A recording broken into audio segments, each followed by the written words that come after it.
Director of National Intelligence, Beth Sander. Beth, good to have you with us. As we look at this, we have this warning that we know about in Kyiv, the reporting from our teams on the ground there. I know you've said that it's really the next 24 to 48 hours that has you especially concerned. What are you watching for? Well, I saw Lavrov's speech at the UN Human Rights Council, and he absolutely doubled down on this idea of Ukraine developing nuclear weapons and having to defend against that. We're just seeing all the military signs, and we have also tomorrow the second round of negotiations.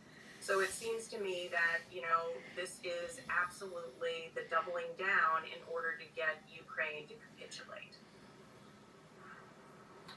There's been a somewhat glib discussion out there about, well, how about military or no-fly zone that would put Western U.S. planes ahead of Russian fighters. And I wonder if you could describe the dangers of that, but also bigger picture, where you think this is heading. Are you concerned that this could expand beyond Ukraine? Well, I think that our actions in many ways will be the determinant of whether it will expand or not. I certainly hold Putin absolutely accountable. I'm not trying to say that.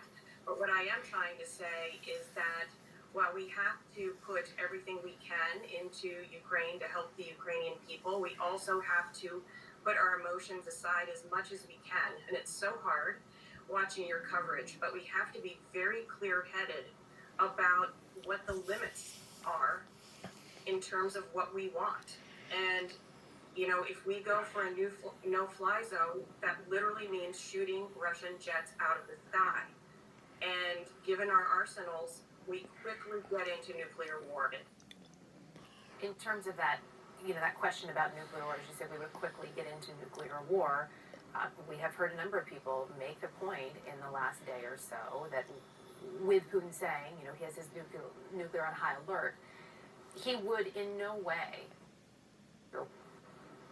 What is the planning happening, right? Take us inside those moments. What are the briefings happening? What are the discussions happening at this moment as we're watching everything unfold, as we're watching that 40-mile-long convoy, and as there are increased concerns about what Putin will do next as he doubles down? Well, it makes me think of Newton's third law. For every action, there is an equal and opposite reaction. And so you will see, and we have seen the Biden administration being very, very careful about how they responded to Putin's putting the nuclear forces on alert.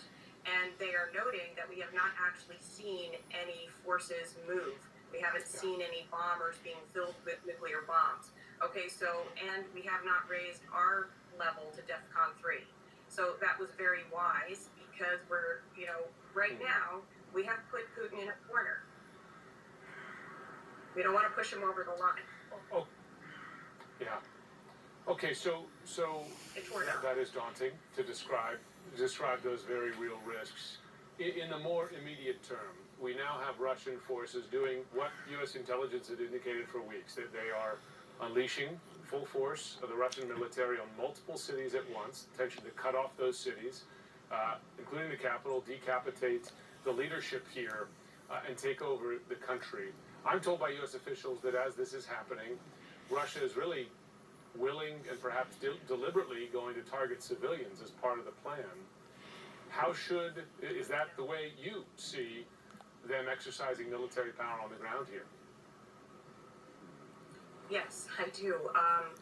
In September of 1999, Putin was had been put in charge of the Chechen War. And there are very good news media reports about how several huge apartment buildings on the outskirts of Moscow were blown up, and some security intelligence folks were held culpable for that. Putin has, in my view, done exactly the sort of thing, not at this scale, but he is willing to do anything. And right now, look what we are putting him in a position of. He is the most isolated Russia has ever seen. We are bringing his economy to its knees. He has to keep the military and the elites on his side. What would be the rational thing to do? Would the rational thing to do right now to be, never mind, so sorry, I'm giving up, when we already have the ICC talking about war crimes? We are not talking about pulling those sanctions back. If he stops now, so what do? You double down. And so if you're going to try to pressure the Ukrainians into capitulation, it's all in. Everything's on the table.